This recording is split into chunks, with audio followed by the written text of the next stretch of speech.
bent plywood in 7 easy steps. Today we'll be making a bent plywood chair leg like this one. Creating the bending form is a little beyond the scope of this tutorial, but it's a relatively straightforward process if you use medium density fiberboard and shape it with a router template. The plywood we'll be using today is 3-ply Baltic birch, which can be found at Southern Lumber in San Jose.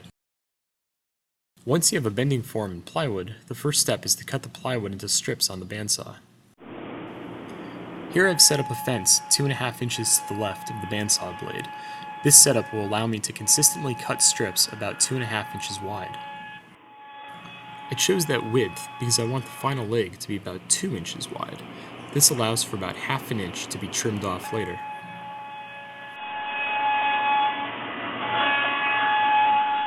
Step 2. Without using glue, try clamping the plywood to the form.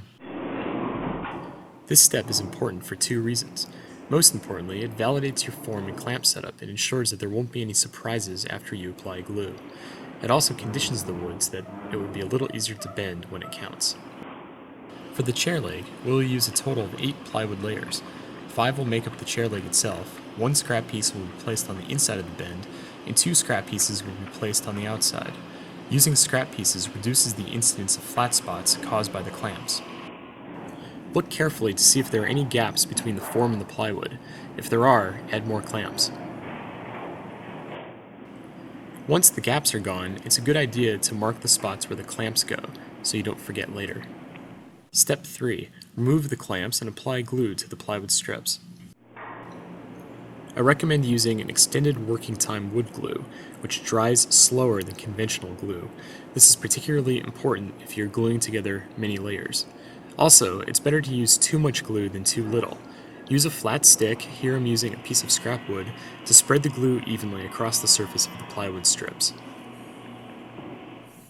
Step 4. Clamp the glued plywood around the form. Now that glue has been applied, we must work quickly to clamp the plywood to the form before the glue starts to set. The clamp positions that have been marked should make this step a little bit easier.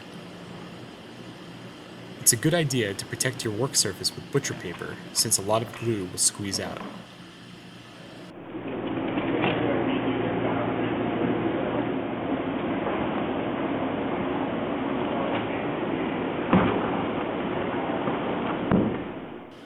Now that the clamps are in place, our work is done for a while. Step 5. After the glue has dried, unclamp the plywood and lightly sand the edges. After at least 6 hours, the clamps can be removed.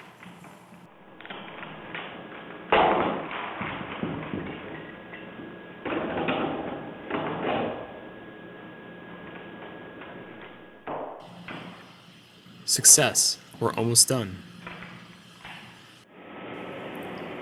Because the edges of the plywood will be caked with excess glue, smooth them a bit on a rotary or belt sander.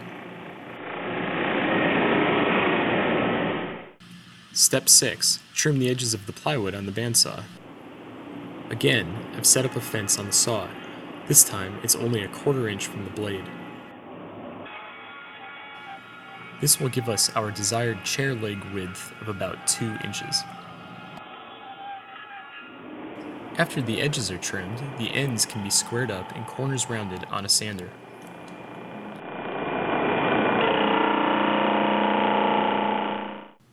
Step 7. Finishing. Unfortunately, the bandsaw leaves behind a rough surface finish. To smooth the edges, sand with either a finishing or an orbital sander.